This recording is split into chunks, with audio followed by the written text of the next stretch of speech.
Romanos capítulo 7. Nos quedamos en el versículo 4 y vamos a leer ahora y a estudiar del versículo 5 en adelante. Romanos capítulo 7, versículo 5 en adelante. Porque mientras estábamos, este verbo está en tiempo pretérito, estábamos en la carne, las pasiones pecaminosas que eran por la ley obraban en nuestros miembros llevando fruto para muerte. Pero ahora, vean el contraste en el versículo 5, mientras estábamos, pasado, presente, versículo 6, ahora estamos libres de la ley, por haber muerto para aquella en que estábamos sujetos, de modo que sirvamos. Aquí está otra vez lo que estaba yo mencionando hace unos momentos. Sirvamos, ya hemos sido llamados a servir bajo el régimen nuevo del Espíritu y no bajo el régimen viejo de la letra. ¿Qué diremos pues? ¿La ley es pecado? En ninguna manera. Pero yo no conocí el pecado sino por la ley, porque tampoco conociera la codicia si la ley no dijera, no codiciarás. Mas el pecado, tomando ocasión por el mandamiento, produjo en mí toda codicia, porque sin la ley el pecado está muerto. Y yo sin la ley vivía en un tiempo, pero venido el mandamiento, el pecado revivió y yo morí. Y hallé que el mismo mandamiento que era para vida, a mí me resultó para muerte. Porque el pecado, tomando ocasión por el mandamiento, me engañó y por él me mató. De manera que la ley a la verdad es santa, y el mandamiento santo, justo y bueno. Luego lo que es bueno vino a ser muerte para mí, en ninguna manera, sino que el pecado, para mostrarse pecado, produjo en mí la muerte por medio de lo que es bueno, a fin de que por el mandamiento el pecado llegase a ser sobremanera pecaminoso. Porque sabemos que la ley es espiritual, mas yo soy carnal, vendido al pecado. Después de leer este pasaje y ustedes, después de oírlo, creo que le entendieron 1%. Y es un pasaje, creo que de todo el libro de Romanos, del versículo 5 al versículo 14, que leímos en esta mañana, es el pasaje más complicado respecto a la enseñanza de la ley. A mí en lo particular me ha costado mucho trabajo estudiar este pasaje, y en las últimas 2 semanas he tratado de meditarlo y de comprender el mensaje y la explicación que el Espíritu tiene para nosotros en este momento. Quiero que vean en primer lugar en el versículo 5, que Pablo usa el tiempo pretérito, porque en este pasaje son importantes los tiempos de los verbos, y dice que mientras estábamos en la carne. Muy bien, ¿qué significa estar en la carne? Estar en la carne significa no ser salvo. Lo vamos a ver en el capítulo 8. Cualquier persona que está en la carne significa lo siguiente, que está bajo el control y el dominio de su antigua naturaleza pecaminosa. Entonces, en la Biblia nos muestra el Espíritu que hay 2 poderes obrando dentro de nosotros. Uno es el poder de la carne, es la ley en nuestros miembros que nos arrastra a hacer lo que no querramos. Es como la ley de la gravedad. Si yo suelto un objeto, inmediatamente el objeto es atraído hacia el centro de la Tierra, porque hay una fuerza magnética o electromagnética que está atrayendo cualquier cuerpo más pesado que el aire hacia el centro de la Tierra. Entonces, si ahorita no está cayendo mi Biblia a la Tierra, ¿por qué es? Porque hay una fuerza mayor a la gravedad que está impidiendo que la Biblia caiga al suelo. Muy bien, la ley que atrae la Biblia hacia el suelo, vamos a llamarle la ley del pecado, la que nos atrae hacia el pecado, hacia nuestra destrucción. Y la ley que nos está operando en nosotros y nos está empujando en contra de la ley del pecado o de la gravedad, es la ley del Espíritu en Cristo Jesús. Entonces todos nosotros, dice la Biblia, cuando no conocíamos a Cristo, llevábamos una velocidad tremenda hacia el centro, porque la ley del pecado nos atraía, y todos íbamos dirigiéndonos hacia nuestra propia dirección. Aquí hay muchos que llevan a llegar casi al suelo y le gritan a Cristo, Cristo, sálvame, y viene la fuerza del Espíritu, y antes de que se estrellara el hermano, antes de que se suicidara, antes de que lo metieran a la cárcel, viene Cristo y lo levanta y comienza Cristo a llevarlo en sentido contrario a la ley que operaba antes en sus miembros, que era la ley del pecado. Entonces es importante esos dos principios físicos aplicarlos a la ley espiritual. Tanto en el mundo físico operan dos fuerzas, la ley de la gravedad y la ley que vence a la gravedad. Es una ley más fuerte. Los aviones no se caen porque los motores de turbo o los motores que traen de turbinas son más fuertes y evaden la ley de la gravedad. Y cuando el avión apaga sus motores en el aire, ¿qué le pasa? Vuelve otra vez a ser atraído al centro de la tierra. Y el cristiano es levantado y nos da alas Dios para que volemos sobre el pecado y sobre las fuerzas que nos atraen, y cuando el cristiano se duerme, se le apaga el motor. Y lo vuelve a traer otra vez la ley del pecado de la cual fue sacado. Entonces no podemos darnos el lujo los cristianos de tener apagados los motores. No podemos nosotros dejar de volar. No podemos estar luchando. Tenemos que remar, porque el que deja de remar, retrocede. Aquí no hay de que dejas de remar y que, pues ya me cansé, en un mes voy a descansar, no quiero ir a la iglesia, ni quiero tomar estudios, dejaste de remar. Y en ese mes vas a retroceder kilómetros y kilómetros. Porque si no remas, te estancas y la corriente te empuja hacia atrás. Porque hay una corriente que va a sacar y nosotros vamos en contra de la corriente. Dejas de remar, te lleva la corriente y te cuesta el doble trabajo recuperar el terreno perdido. Muy bien, con este principio ojalá que el Espíritu Santo me haya dado entendimiento para que ustedes entiendan, creo que fue una buena analogía entre estas dos leyes. Vamos a ver que Pablo entonces dice, mientras estábamos en el aeropuerto, mientras estábamos en la carne, mientras estábamos aquí en la tierra revolcándonos en el pecado. Muy bien, ¿qué pasaba mientras estábamos en esta situación? Dice el versículo 5. Muy bien, las pasiones pecaminosas que eran por la ley obraban en nuestros miembros, u operaban, o nos energetizaban y llevábamos fruto para muerte. Quiero que vean ustedes la palabra pasiones aquí en el griego, y se usó la palabra patema, con TH, patema, y significa literalmente impulsos, deseos o afectos desordenados. Impulsos, deseos o afectos desordenados. Hagan de cuenta que tenemos un vaso de agua. Y el vaso de agua está en calma, y en el fondo del vaso de agua hay tierra. Ahora, esa tierra permanece latente en el fondo del vaso mientras no se le meta un popote y se le haga así una cucharita. Pero en cuanto tú metes la cucharita y le haces así al vaso de agua, ¿qué pasa? La tierra sube a la superficie. Bueno, pues dice la Biblia que el pecado, de la misma manera, era como la tierra en el fondo del vaso de agua que estaba adormecido. Y en cuanto la ley fue promulgada, la ley fue como la cucharita que le hizo así y sacó el pecado a la superficie. Porque sin la ley, sin el popote, había pecado, pero no se conocía. Y en cuanto se le movió, subió hacia la superficie. En cuanto Dios dijo, no codicies, descubriste que codiciar es pecado. ¿Me entienden? Ahora, ¿la ley entonces por eso es pecado?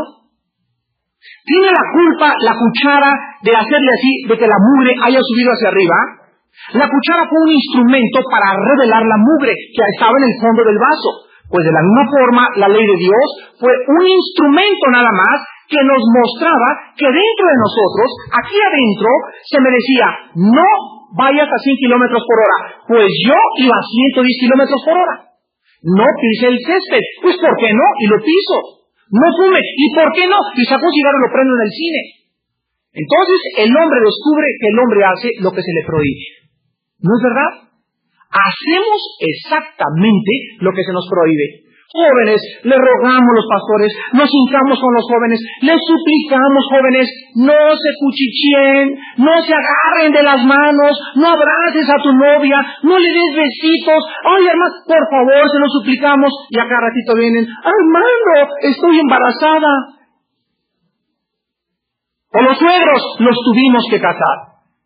Pero ya ven, ¿cuánta razón tenías de veras ustedes como pastores? Ahora entendemos, ahora hemos pecado, ahora hemos manchado nuestras vidas, ahora hemos interrumpido todo y todo. ¿Por qué? Porque no quisimos gobernar nuestras pasiones.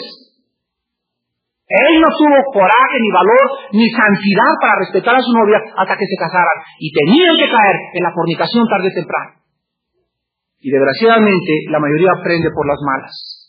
Y le seguimos insistiendo, jóvenes, En la Biblia no existe tal cosa como el noviazgo de Becho y Abacho. Ya se los he dicho creo que hace 6 años. No hay en la Biblia tal relación de que te agarras y le haces hacia tu novia y besís. No hay eso en la Biblia. Es tu amiga íntima, entiéndelo. Respétala. Trata de orar por ella. Porque si no van a caer arrastrados por sus pasiones tarde o temprano. Es lo que Pablo dice en el versículo 5. Estas pasiones, ¿verdad?, que eran por la ley, o sea, la ley las puso en actividad, se nos prohíbe, no forniquen, pues todos los jóvenes fornican. Películas clasificación 3X, pues van y se meten a lo que precisamente está prohibido. O sea, el hombre hace lo que se le prohíbe. Decía un gran psicólogo cristiano, James Dobson, que el hombre siempre es atraído hacia la manzana del Edén. Aunque sabemos que no fue manzana lo que se comió Eva, ¿verdad? A lo mejor fue una sandía. Pero no sé por qué, dicen los psicólogos, dentro del corazón del hombre existe algo por el fruto prohibido. De ahí las telenovelas, el fruto prohibido. ¿Cuál es el fruto prohibido? Que ella se va con un hombre casado. Ella sabe que no debe andar con un hombre casado, que tiene hijos ese hombre, pues está prohibido, pues se va con el fruto prohibido. Ella sabe que ese hombre no es para ella, pues se va con aquel que se le prohíbe estar.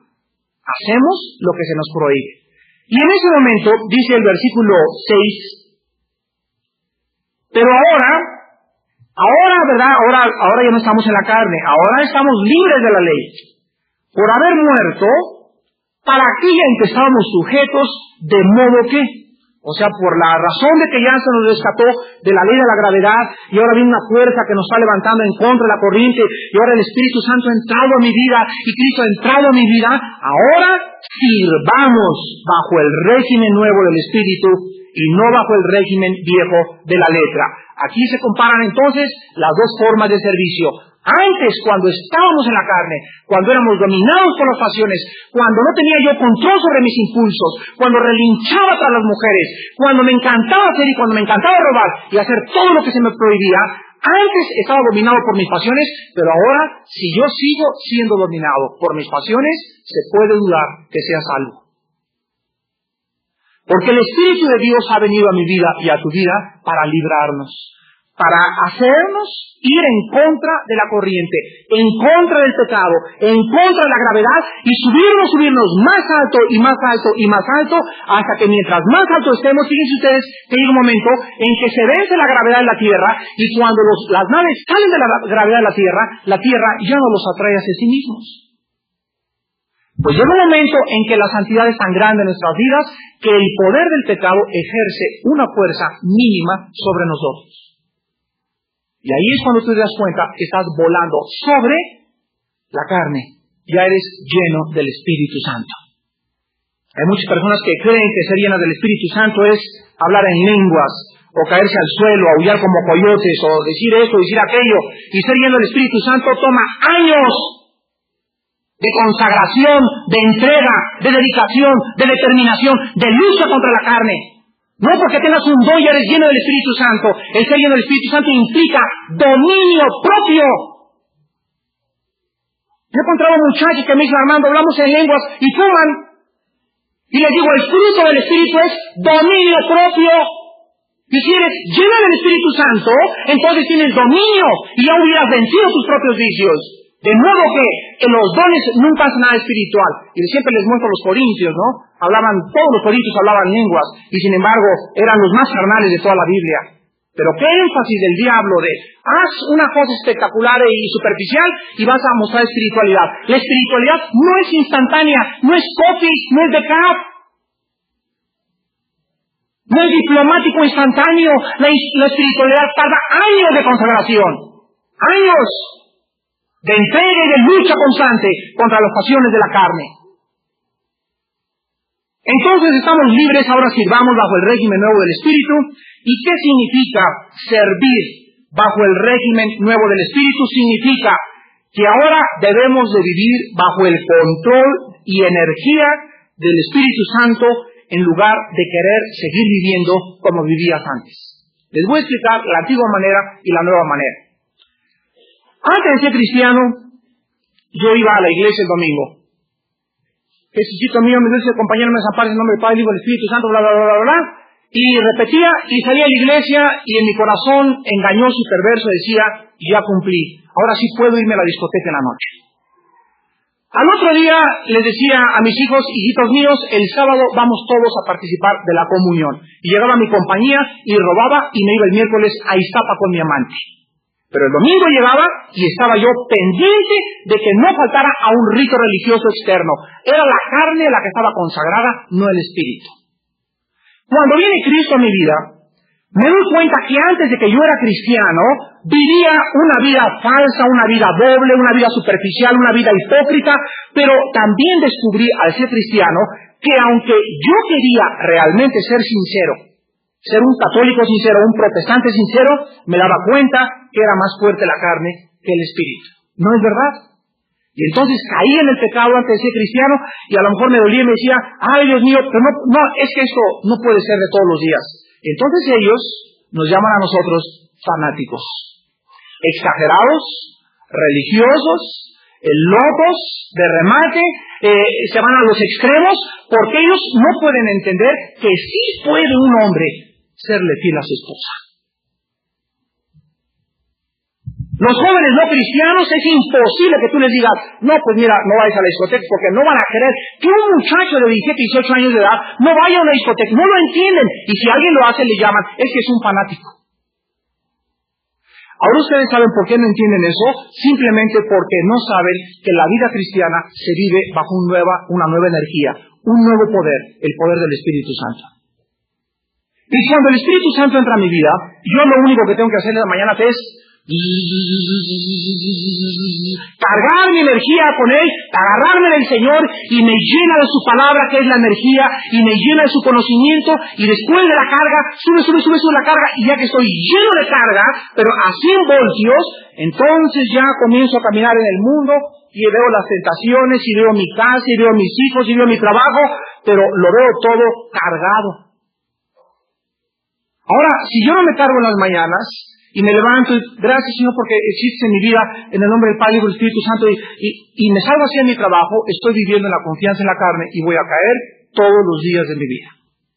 Entonces hay muchachos que llegan y Armando, caigo en la masturbación a cada ratito, caigo en esto, me volví a echar mis copas, me volví a prender un cigarro, volví a prender la marihuana, ya volví a robar en mi negocio. ¿Saben cuál es el problema? No son sus buenas intenciones, porque realmente ellos no quieren caer. Su problema está que tienen confianza en la carne. Entonces Pablo dice que debemos servir bajo el régimen nuevo del Espíritu y eso significa permitir que Él nos gobierne y no tratar tú de vencer la carne por tus propias fuerzas, porque vas a ser derrotado 1, 2, 3, 4, 5 veces todos los días. Descubre que es el Espíritu Santo, el poder que dice en Efesios que actúa dentro de nosotros, el que quiere vivir la vida por nosotros en Cristo. Ahora dice el versículo 7, que pues diremos, la ley es pecado, o si alguien dice, bueno, si la ley es la que me hace pecar y provoca el pecado dentro de mí, pues conclusión la ley es pecado. Pero Pablo dice, en ninguna manera. Pero yo no conocí el pecado, sino por la ley, porque tampoco conociera la codicia si la ley no dijera, no codiciarás. Pablo resume lo que se dijo en el capítulo 3:20 también. La ley no es el pecado. La ley no es mala, la ley es la voluntad, la expresión perfecta de la voluntad de Dios al ser humano. Entonces la ley nos dice lo que es malo, pero la ley no tiene la culpa de que tú hagas lo que se te prohíbe. La policía pone los altos y cuando encarcelan a alguien, está en la cárcel y está en la delegación y dice, esta policía si no fuera por ello no estuviera aquí. ¿Realmente fue así? Es que si no hubieran agarrado y comienza el prisionero a tener coraje contra la policía y contra el juez, y el pobre juez lo único que hizo fue cumplir la ley. La ley lo condenó, la ley lo mandó a la cárcel, pero la ley no tuvo la culpa. El problema es él, no el juez ni la policía. Así es nosotros contra la ley de Dios. Pues ¿para qué nos prohibiste una cosa que nosotros sabíamos que íbamos a hacer, Señor? Si tú sabes que me gustan las chocorroles de 15 años, ¿por qué me las prohíbes? Y si me gusta el danzón, y me gusta el baile. Y en eso Dios te deja gritar, aullar y ladrar todo lo que tú quieras. Y te contesta, solamente quiero que entiendas y que reconozcas que no puedes hacerlo, ¿verdad? Pues no, Señor, si es lo que me gusta. Muy bien, entonces yo solamente te muestro que nunca me vas a poder servir hasta que nazcas de nuevo. hasta que sufras una conversión interna, hasta que mi espíritu entre dentro de ti, y vean lo que dice en Ezequiel 36. La lucha de los religiosos por ser buenos va a ser de toda la vida. Nunca sabrán cuántas buenas obras hicieron para entrar al cielo. Nunca. Siempre peregrinando, mandas, ofrendas, etcétera, etcétera. Dice en el versículo 25, Ezequiel 36, prometiendo lo que Dios haría para librarnos de este miserable cuerpo de muerte dentro de nosotros. Esparciré sobre vosotros agua limpia. Sabemos que el agua es la palabra. Y serán limpiados de todas vuestras inmundicias, y de todos vuestros ídolos os limpiaré. Les daré corazón nuevo, y pondré espíritu nuevo dentro de vosotros, y quitaré de vuestra carne el corazón de piedra, y os daré un corazón de carne. Versículo 27. Y pondré dentro de vosotros mi espíritu, y haré, vean ustedes, es Él el que está obrando entre nosotros, el querer como el hacer, y haré que andéis en mis estatutos, y guardéis mis preceptos, y los pongáis por obra. En el Antiguo Testamento Dios les dijo, hagan, y les dio lo que tenían que hacer, no maten, no roben, no codicien, y los judíos, no podemos, y caían, porque creían que por sí mismos lo harían. Ahora Dios dice, bajo el régimen del Espíritu, Él pone su Espíritu, y ahora las leyes ya no me las pone enfrente grabadas en piedra, ahora sus leyes las graba en mi corazón, y las graba en mi mente, y cuando yo me levanto, yo siento en mi corazón el deseo, el anhelo de cumplir la ley de Dios que ahora está escrita en mi alma. Eso no lo puede hacer uno que no es convertido. El cristiano anhela hacer la voluntad de Dios. Quiere agradar a Dios. Quiere servir a Dios. Y muchas veces cae y por eso se frustra y se siente triste. Pero ¿quién es el que le pone el deseo de ser santo? El deseo de alejarse del pecado. Las leyes escritas en nuestro espíritu. Vean la diferencia entonces entre vivir bajo las obras, bajo la religión y bajo el régimen nuevo del Espíritu de Dios. Y dice el versículo 8, mas el pecado tomando ocasión por el mandamiento. Regresamos a Romanos 7:8. El pecado tomando ocasión por el mandamiento produjo en mí toda codicia, porque sin la ley el pecado está muerto. Aquí en el original griego dice lo siguiente, mas el pecado, usando el mandamiento como un trampolín. Fíjense ustedes que cuando viene la ley, el pecado se aprovecha de la ley. Con que se prohíbe eso hacer, pues ahora lo hago. Hagan de cuenta que es un agente secreto e invisible entre nosotros el pecado. Y entonces me lleva el pecado y me dice, Armando, vamos a pasear por las calles de Nueva York. Y yo paso por las calles de Nueva York y voy, Señor, gracias porque eres grande. Y en eso, película 3X para adultos, salen ahí muchachos bailando. Y me voltea la gente secreta y me dice, mira eso.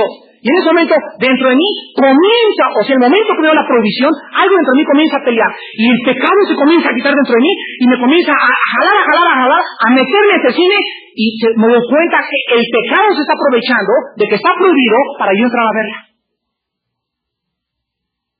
Llego a la oficina, y viene la gente secreta dentro de mí, y me dice, voltea a ver esas piernas que están ahí cruzadas de tu secretaria. Yo aquí todo lleno de buenas intenciones, y ¡bum! Lo hago así, y me quedo mirando. Y en ese momento, en el momento que yo veo esa escena obscena, algo comienza dentro de mí a 100 por hora, pero así a 100 por hora. Y en ese momento siento que mi carne se va y me voy.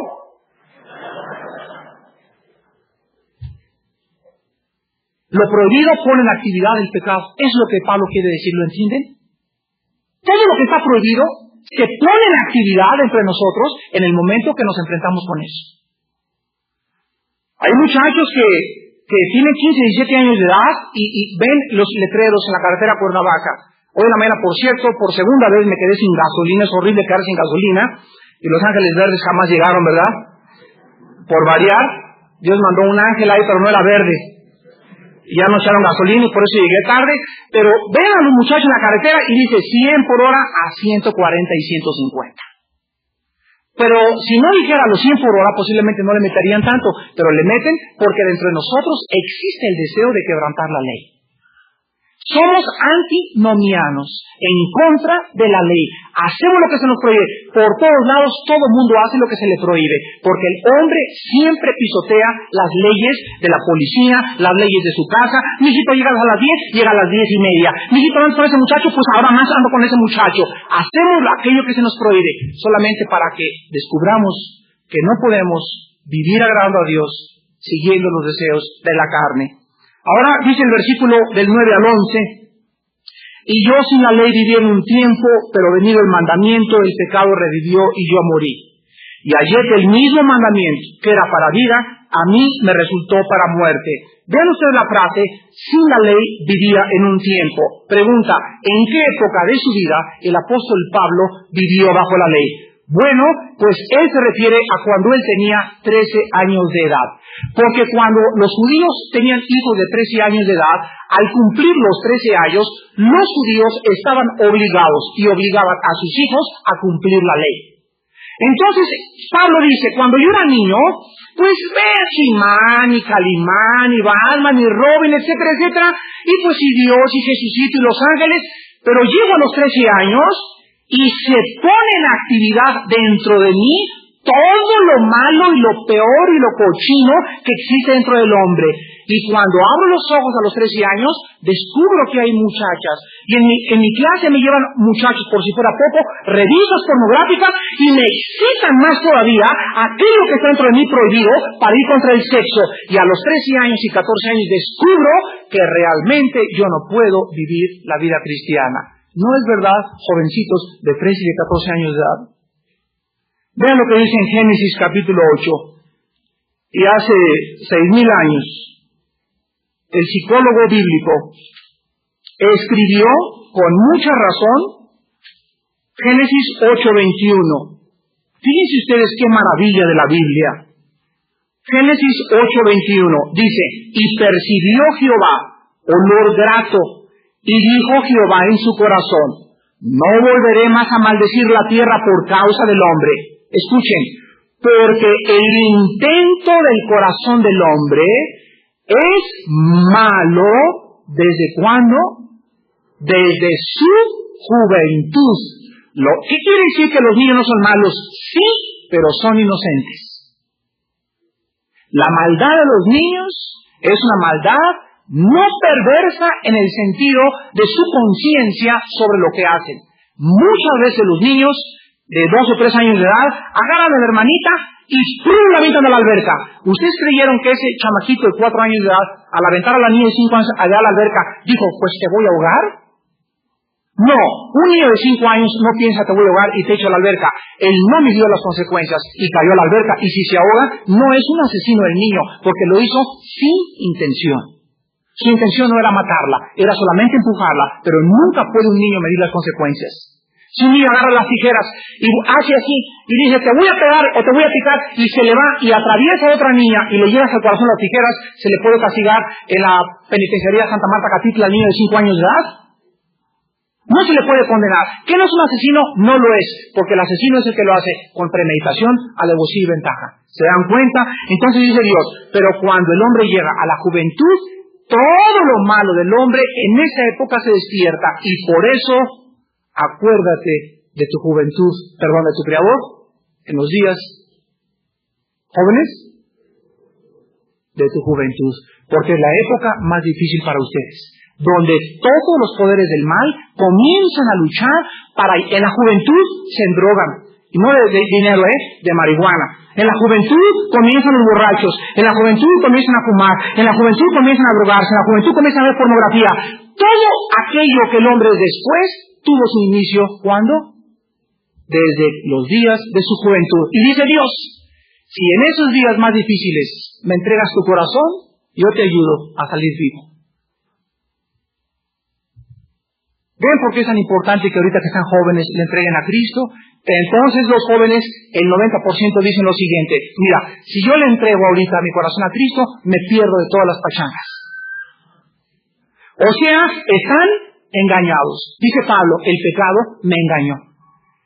El pecado tiene un truco. el pecado te promete un beneficio que es falso. El pecado es un paquete así con un listón que se te regala y te lo ofrece el diablo, y tú te avientas sobre el paquete y le quitas el listón y le quitas todo y te encuentras vacío. Así el diablo te ofrece la marihuana, te ofrece el cigarro, te ofrece el alcohol, y tú fumas y todo, y ya que estás como loco te das cuenta, oye, ¿qué estoy haciendo con esta cosa aquí? Mira nomás mis dientes parecen de burra maicera dentro del espejo. Mira nomás mi garganta. A los 18, 19 años de edad, a los 25 ya te tienen que internar por enfisema pulmonar. Ya ni acabaste tu carrera porque te alcoholizaste, nunca tuviste control y embarazaste a una muchacha. Ya bueno, y todo fue un engaño. Creías que podías sin Dios vivir en tu juventud y el pecado te engañó y te mató y por eso caíste en la trampa. Dice la Biblia, el pecado engaña y Pablo lo dice con mucha razón. Regresamos a Romanos y acabamos con este versículo, versículo 11. Porque el pecado, tomando ocasión por el mandamiento, me engañó y por él me mató. El pecado tiene la tendencia y de la serpiente a Eva. Versículo 4. La serpiente le dijo a la mujer, no morirás. La haces, Eva, la haces. Versículo 5. Sino que sabe Dios que el día que comáis de él, serán abiertos vuestros ojos y serás como Dios, sabiendo el bien y el mal. El engaño es el mismo en el siglo XX. Serán como dioses. ¿Sabe lo que significa ser Dios? Vivir independiente. Dios es el único ser en el universo que puede ser independiente. Porque Él no tiene su causa ni su razón más que en sí mismo. Pero nosotros no nos creamos a nosotros. Él nos creó a nosotros y nuestra dependencia es hacia Él y nuestra armonía es hacia Él. Y el día que yo corto los lazos de independencia entre Dios y yo, en ese momento viene la anarquía espiritual en mi vida. Me vuelvo un anarquista. Y nadie en este mundo puede endurecerse contra Dios y que le vaya bien. La Biblia nos muestra quién se endureció contra Él y le fue bien. Pues el engaño sigue siendo el mismo, no necesitas a Dios, no necesitas a tu novia a Dios, tu futuro matrimonio no necesita a Dios, tú puedes ser como Dios, independízate de Dios y vive tu vida, sé libre y haz lo que tú quieras. Y más adelante encontramos en el versículo 13 que dice Adán, entonces Jehová Dios le dijo a la mujer, ¿qué es lo que has hecho? Y dijo la mujer, la serpiente, ¿qué dice? Me engañó y comí. O sea, le hizo creer que podría vivir independientemente de Dios. Y el hombre hace 6,000 años ha creído y sigue creyendo esa mentira. Amigos que nos visitan, nadie puede vivir independientemente de Dios. Fuimos creados para Él y fuera de Él nunca jamás tendremos propósito ni significado en nuestras vidas. Las pasiones dentro de tu cuerpo van a hacer que tú te degeneres cada vez más y cada vez más y cada vez más porque no tienen freno. Tu fuerza de voluntad no es suficiente, porque entonces Cristo desperdició su sangre en la cruz del Calvario. Él vino a morir para entrar a nuestra vida en la forma del Espíritu Santo y mostrarnos que era necesario que nosotros viviéramos en el Espíritu con Él para que Él produjera en nosotros y nos diera la fuerza de vivir para su gloria y para servir en un nuevo régimen, en el régimen del Espíritu y no en el régimen de las obras. Oremos. Señor, en esta mañana te damos muchas gracias porque podemos recordar claramente cuando estábamos en la carne.